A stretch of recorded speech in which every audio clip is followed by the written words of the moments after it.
예수님을 통하여서 하나님의 나라가 계속해서 확장되어져 가는 모습을 마가복음을 통해서 우리는 계속 보았습니다. 오늘 예수님께서는 참 믿음이 뭔가를 우리에게 말씀해 주심으로 우리가 하나님께 정말 올바르게 나아갈 수 있도록 알려주십니다. 우리가 믿는 믿음은 무엇입니까? 어떤 믿음이죠? 그 믿음은 나를 어떻게 바뀌게 했습니까? 믿음 때문에 나의 인생이 달라진 게 있다라면 어떻게 달라졌느냐라는 것이죠. 오늘 예수님께서 한 이방 여인의 모습에서 그 믿음의 본질을 발견하도록 우리 모두를 초청하십니다. 그 초청에 같이 함께 나아가기를 소망합니다. 믿음이란 뭘까요? 이방 여인을 통해서 예수님을 따르는 그 제자들의 무리들과 또 그 이외에 계속해서 예수님을 따르고자 하는 사람들이 어떤 믿음을 가져야 할지에 대해서 알려주시고자 하는 이 말씀 안에 목적이 있습니다. 우리 24절에서 27절 말씀을 다시 한번 읽어보겠는데요. 제가 읽어드리겠습니다. 예수께서 일어나사 거기를 떠나 두로 지방으로 가서 한 집에 들어가 아무도 모르게 하시려 하나 숨길 수 없더라. 이에 더러운 귀신 들린 어린 딸을 둔 한 여자가 예수의 소문을 듣고 곧 와서 그 발 아래에 엎드리니 그 여자는 헬라인이요 수로보니게의 족속이라 자기 딸에게서 귀신 쫓아내 주시기를 간구하거늘 예수께서 이르시되 자녀로 먼저 배불리 먹게 할지니 자녀의 떡을 취하여 개들에게 던짐이 마땅치 아니하니라. 아멘. 예수께서 두로 지방에 가셨습니다. 갈릴리에서 좀 더 올라갔습니다. 이제 그곳은 이방인들의 지역이었죠. 자, 그러면 그곳에 왜 들어가셨는가? 아무도 모르게 숨어 지내려고 하셨던 것입니다. 예수님께서는 사람들의 무리와 떨어져 지내기를 잠시 원하셨습니다. 몰려드는 사람들, 늘 예수님께 뭔가 기대하고 또 바라고 쫓아오는 그 사람들이 그때도 떠나지 않았기 때문에 잠시 한적한 곳에서 쉬고자 하셨던 것이었죠. 그런데 이방인들의 지역에 갔더니 거기서도 숨어 지낼 수가 없습니다. 이미 그곳까지 예수님이 누구신지 또 예수님의 소문이 허다하게 퍼져 있었기 때문이죠. 그래서 두로에서도 예수님을 가만히 내버려 두지 않습니다.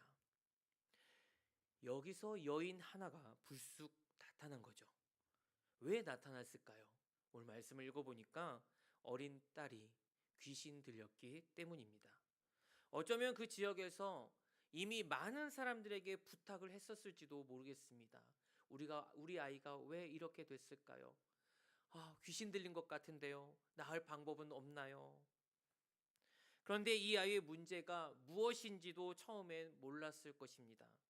그리고 그 귀신 들린 이상한 행동을 보고도 그것을 고쳐 놓지 못했기 때문에 예수님이 온다는 그 소문에 이 여자는 반응할 수밖에 없었던 것이죠.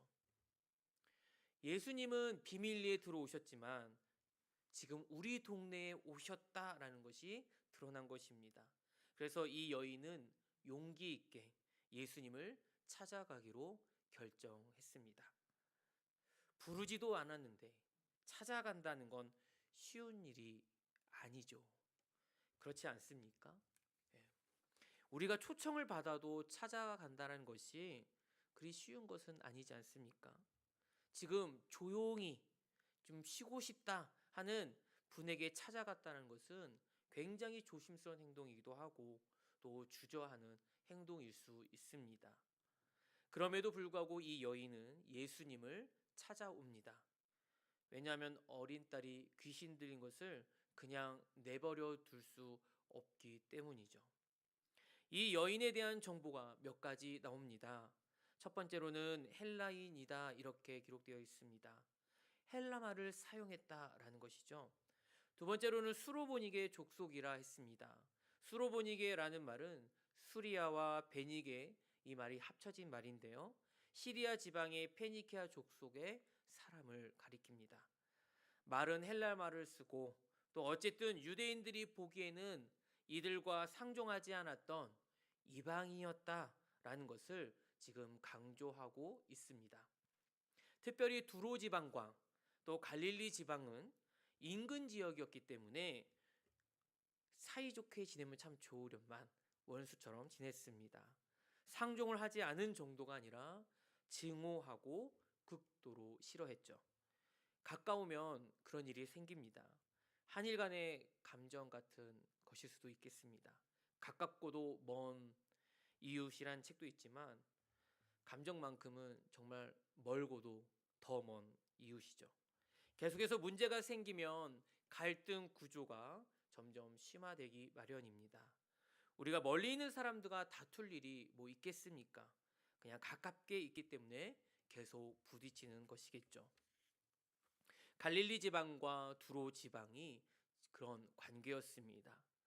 그래서 사실 이 여인은요, 유대인이었던 예수를 찾아가기란 쉬운 결정이 아니었습니다.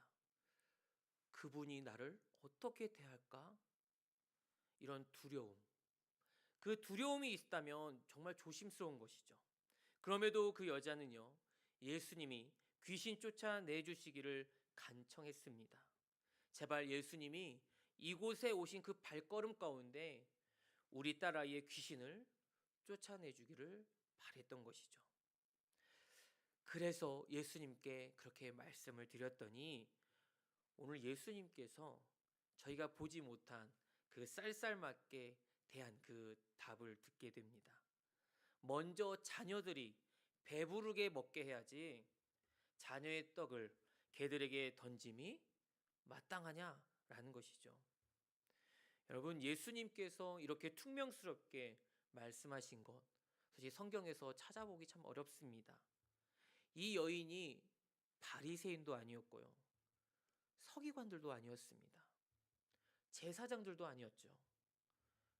예수님께서 이렇게 까칠하게 얘기하시는 분이 아니신데, 그런데 이 수로보니게 여인한테 지금 듣기 거북한 말씀을 하셨던 것이죠. 솔직히 상처되는 말 아닐까요? 지금 우리 딸, 이 아이만 낳을 수 있다면 하는 그 간절한 엄마의 마음을 지금 후벼파신 말이 아닐까요? 지금이야 개들에게 던져주는 것이 사실 엄청 고급진 것들 아니겠습니까? 너무 개를 사랑하니까 지금은요. 그래서 이 소리가 별로 이상하게 여길지 모르겠지만 당시 개들에게 던진다는 이 말이 좋은 표현이 아니었습니다. 이방인을 개로 부르는 그 자체가 모욕적인 표현이었었지요. 아무리 이방인이지만 예수님께서 이방인을 개로 비유해서 유대인들에게 베풀어야 할 그 능력을 내가 왜 이방인들에게 베풀겠냐, 이런 얘기를 한 것이었죠. 그랬더니 여자가 대답을 합니다. 이 여자의 대답 가운데 우리가 바라는 그런 또 소망하는 믿음의 표상이 있습니다. 28절 말씀인데요. 여자가 대답하여 이르되 주여 올소이다마는 상 아래 개들도 아이들이 먹던 부스러기를 먹나이다 했습니다. 주여, 주여, 맞습니다. 옳습니다. 호칭도 주님입니다. 그렇습니다. 주님이라고 호칭하는 그 관계는요, 내가 어떤 존재인지를 알 때만 가능합니다. 그냥 나올 수 있는 호칭이 아니죠. 보통 우리가 사람들을 대화할 때 보면 알지 않습니까? 상대방을 어떻게 생각하고 그 말하는 사람 또 나를 어떻게 표현하는지 한마디의 호칭을 보면 우리는 알 수 있죠. 게다가 태도는 말보다도 훨씬 많은 것들을 우리에게 알려주지 않습니까? 말과 태도에 뜻이 담겨 있는데요. 그래서 경륜이 쌓인 분들은 긴 말을 하지 않아도 그 표현을 참 잘 전달하기도 하시죠. 그런데 이 여인은 지금 예수님 앞에 와서 태도부터 또 호칭부터 다르다는 것을 알게 됩니다. 근데 사실 언제 봤다고 지금 주님으로 부르겠습니까? 맞습니다, 주님. 자녀의 떡을 취하여 개들에게 던지지 않는 것이 당신께서 지금 말씀하시는 것이 맞습니다. 그런데요, 상 아래에 있는 개들도 아이들이 먹던 부스러기를 먹지 않습니까? 여러분, 이 여인이 대답한 이 말 가운데 정말 여인이 한참을 생각하고 묵상하다가 대답했던 것일까요? 즉각적인 대답이었습니다. 그냥 고개를 푹 숙였다가 예수님께 무엇이라고 대답을 해야지 고민하다가 그렇게 묵상하다가 대답한 것이 아니었죠. 예수님께서 말씀하시자마자 즉각 이 여인의 반응은 맞습니다, 주님. 그랬습니다. 저는 개가 맞습니다. 그렇지만은 내가 개라 할지라도 상 밑에 떨어진 그 부스러기는 먹을 수 있지 않을까요? 이 여인이 이런 대답을 했다는 겁니다. 예수님께서는 이 순간 잠시 정말 원하던 대답을 이 여인이 해줬다라고 아마 생각했을 것입니다. 그래서 잠시 알 수 없는 미소로 지어졌을 거라 상상이 되는데요. 오, 이 여자 봐라. 오, 이방인인데 이런 태도와 이런 말을 할 수 있다고? 그러면서 이 여자의 표정을 쭉 보면서 또 그 반대에 있는 그 순간에 제자들의 얼굴을 흘낏 쳐다봤을지도 모르겠습니다. 왜냐하면 사실 이 제자들에게 이 여인이 한 말을 들려주고 싶었던 것이었기 때문입니다. 자, 29절의 말씀 보니까 이 말을 하였으니 그랬습니다. 사실 이 말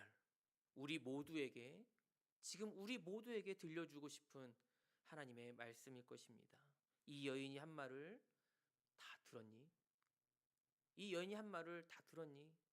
지금 어떻게 말했습니까? 내가 개면 좀 어떻습니까? 부스러기라도 지금 먹을 수 있다면 말이죠. 내가 개면 좀 어떻습니까? 우리 딸아이만 낳을 수 있다면 말이죠. 내가 개면 어떻습니까? 이것이 사랑이고 또 이것이 믿음입니다. 예수님은 이 믿음과 사랑을 이 여인에게서 보고 계신 거죠. 우리에게 묻습니다. 사랑이 무엇입니까? 사랑은 나보다 다른 이들의 마음, 그 마음을 중요하게 여기는 것이죠. 소중히 여기는 그 마음이 바로 사랑으로 표현되는 것입니다. 이 여인은 딸을 정말 사랑합니다. 나보다 더 내 딸이 소중하게 여겨지는 그런 엄마이니까요. 지금 내 생명보다 내 딸의 생명이 지금 더 소중하기 때문에 그렇습니다. 우리가 사랑이란 말을 함부로 사용하지 않죠. 왜요? 그런 마음이 들 때 진실하게 사랑한다라고 고백하지 않습니까? 우리가 만일 청혼하려면 내가 당신을 위해 내 목숨을 버릴 만큼 사랑한다는 그 마음으로 품고 청혼하는 것 아니겠습니까? 그렇죠? 네, 이 마음이 얼마나 가는 가 중요하겠지만서도요. 우린 이 약속을 어쨌든 하면서 청혼을 합니다. 네. 자, 그러면 이 믿음은 무엇입니까? 바른 믿음이란 역시 진실한 사랑에서 비롯된 것이라고 생각이 되어집니다.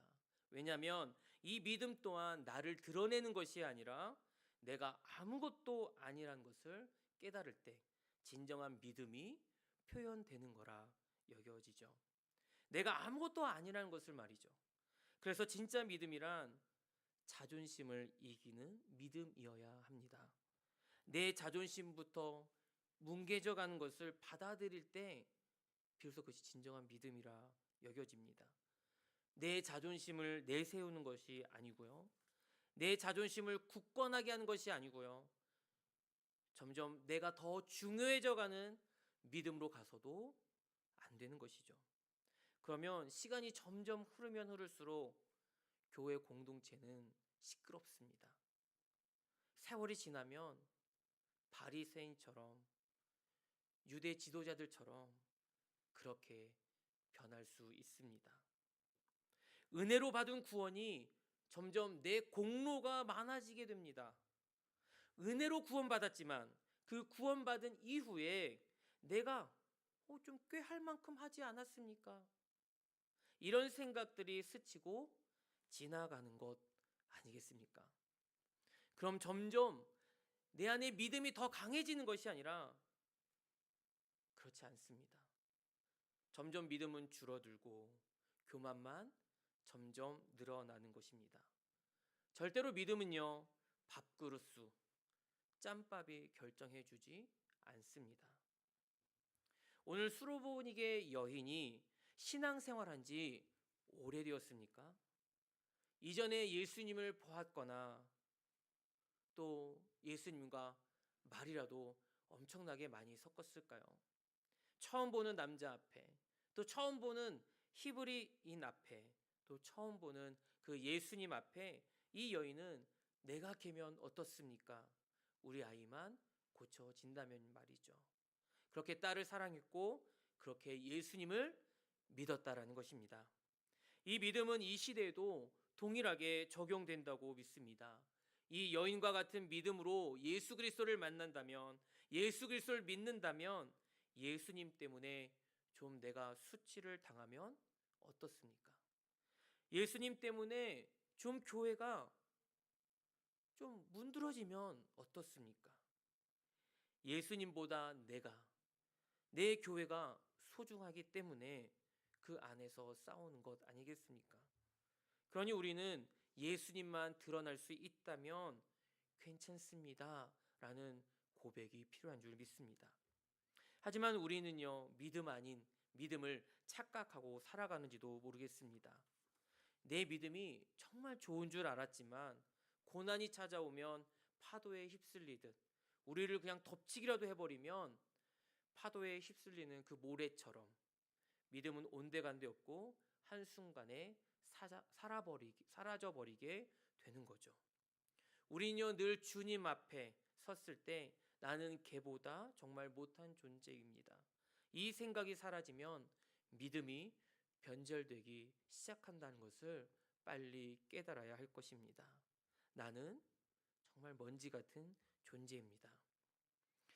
주님이 내 안에 오셨기 때문에 사실 정말 세상에 비교할 수 없이 내가 가치 있게 된 존재라는 것은 분명한 사실입니다. 그런데 내가 가치 있게 된 그 존재, 그렇게 된 것은 예수님이 내 안에 오셨기 때문에 가치 있는 존재가 된 것이지 내 자체가 원래부터 가치 있는 존재는 아니었지 않습니까? 물론 원래 우리의 모습은, 우리의 형상은 가치 있게 창조되었습니다. 죄 가운데 살면서 우리가 그 가치를 내다 버린 것뿐이죠.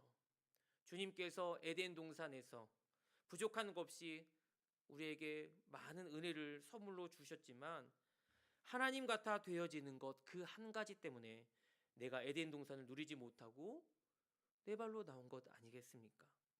그러면서 나 혼자 돼지 주염 열매 먹고 살아갔던 것 아니겠습니까? 마찬가지입니다. 우리는 거듭났습니다. 거듭났습니다. 거듭난 사람은 하나님의 형상으로 새롭게 하신 것이고요. 그렇게 은혜롭게 내 아버지 집에 돌아갔더니 과거를 묻지 않고 아버지 유산을 다 거덜낸 것도 묻지 않고요. 그냥 다시 가락지를 끼워주고 새 옷을 입혀주고 죽었던 아들이 돌아왔다. 그래서 너무 기뻐서 큰 잔치를 베풀어 주십니다. 그런데 이제는 믿음이 좋은 척하고 싶은 아버지의 마음과 달리 점점 시간이 지나면서 불쌍히 여겨주신 하나님의 은혜보다 나를 나답게 또 나를 드러나게 하는 데 있어 그 믿음을 사용하고 드러냅니다. 사실 이것이 저의 믿음입니다. 그래서 이 말씀 앞에 저도 귀를 열고 듣고 회개하는 마음이죠. 혹시 하나님 아버지가 바라는 그 믿음으로 나아가는 것이 아니라 우리 교회가 예수님보다 더 드러나게 하는 그 믿음을 우리가 더 견고하게 한다면 우리 모두 이 말씀 앞에 회개할 수 있기를 주님의 이름으로 축복합니다. 내가 계면 어떻습니까? 상에 떨어지는 그 부스러기만 먹을 수 있다면 뭐 어떻습니까? 예수님께서 즉각 그 믿음과 사랑을 보시고 또 칭찬하시고 돌아가라. 귀신이 네 딸에게서 나갔느니라. 그랬더니 여자가 정말이에요? 정말이에요? 그렇게 따지지도 않았죠. 이 여인은 즉각 집으로 달려갑니다. 그래서 여자가 집에 들어가 본즉 아이가 침상에 누웠고 귀신이 나갔더라라고 기록하고 있습니다. 아이의 마음속에 더러운 귀신은 쫓겨나고 예수님이 그 안에 계심으로 평안을 누리는 그 아이를 보게 됩니다. 할렐루야.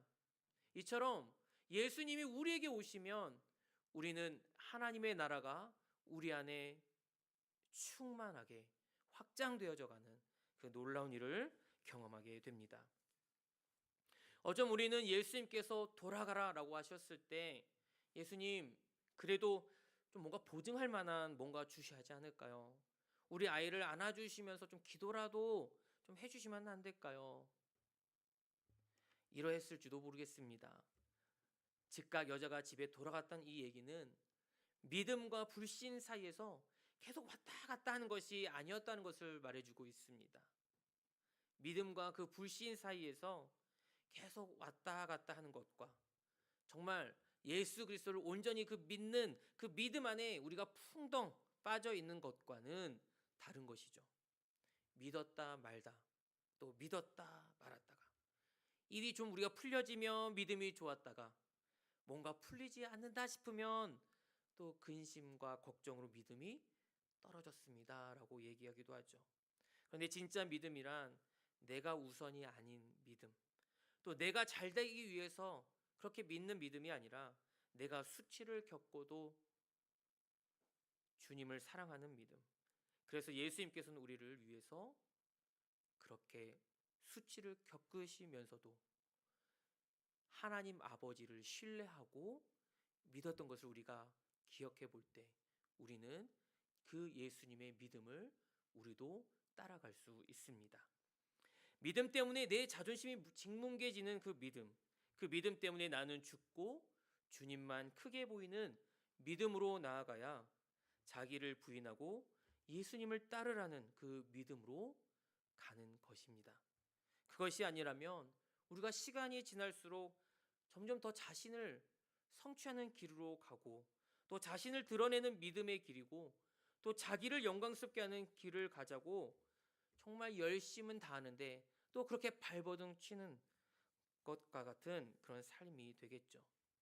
그렇게 일생을 다 갈 수도 있습니다. 사실 그런 신앙이 얼마나 많습니까?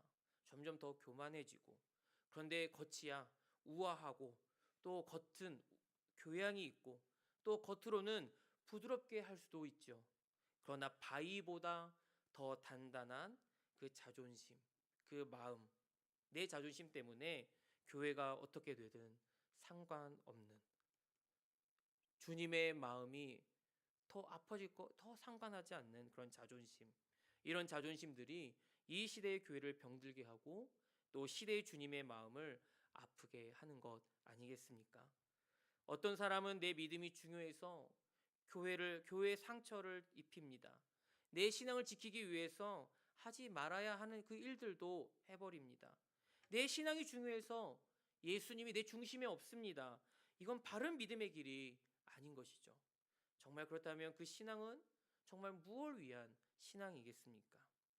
마태복음 15장 28절에 이에 예수께서 대답하여 이르시되 여자여 내 믿음이 크도다 내 소원대로 되리라 하시니 그때로부터 그의 딸이 나으니라.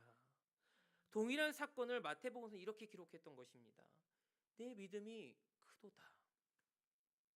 항상 제자들에게는요, 왜 이리 믿음이 작으니? 그렇게 연약한 믿음 갖고 있니? 라면서 나무라시기도 하셨거든요. 그러면서 긍휼히 여기셨습니다. 근데 사실 제자들은 자신의 것을 다 버렸다고 생각했거든요. 그러면서 예수님을 쫓아가고 있는데 자신들의 믿음이 점점 성장해 가고 이제는 우리의 믿음이 정말 대단하다고 생각하고 있지만 그런데 예수님께서는 틈만 나면 제자들의 믿음을 계속해서 돌아보게 하셨던 것입니다. 예수님께서는 오늘도 우리의 믿음을 돌아보게 하십니다. 예수님을 따르는 그 제자들 또 그리고 교회 오래 다닌 사람의 믿음, 이에 비해 이방인의 믿음은 사실 인문도 들어가지 못한 것이라고 생각했던 이 믿음이 지금 예수님께서 그 믿음 크도다, 이것을 우리에게 보시게 하시는 것입니다. 또 누가복음 7장에서도 이방인 백부장의 믿음을 보시고도 이렇게 말씀하셨습니다. 내가 너에게 이르노니 이스라엘 중에서도 이만한 믿음은 만나보지 못하였노라 라고 하셨습니다. 사실 제자들이 얼마나 억울했겠어요. 집을 떠나서 예수님과 동고동락을 한 그 시간이 3년이나 되었는데, 백부장이나 오늘 말씀의 수로보니게 여인에게는 믿음이 크다라고 표현해 주시지 않았습니까? 백부장이나 수로보니게 여인은 요즘 말로 하면 사실 교회 다녀본 적 없는 사람들, 또 교회에 출석하지 않은 사람들 아니겠습니까? 하지만 그 안에 예수님을 믿었다는 것입니다. 교회를 안 다녀도 괜찮다는 것이 아니라 그때 처음 만난 예수님인 것이죠. 예수님을 믿음으로 그들에게도 하나님의 나라가 임했습니다. 우리도 예수님을 믿고 하나님 나라를 지금 누리고 있는 줄 믿습니다.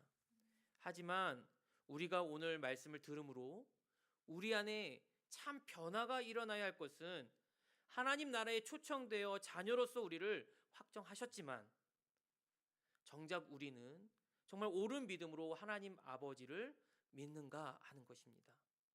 오랜 시간 동안 신앙생활 한 것은 정말 큰 축복입니다. 축복합니다. 네, 지금까지 신앙 지켜오셨잖아요. 하지만 지금 우리는 늘 지금 현재 내 모습이 중요합니다. 그 현재 믿음의 모습에서 혹 그래도 나를 드러내는, 또 내가 중심이 되는 그 믿음의 포장을 내가 지금 혹시 조금이라도 하고 있다면, 순수한 믿음, 나는 죽고 예수만 사는 믿음, 내 자존심은 좀 짓뭉개져도 괜찮습니다.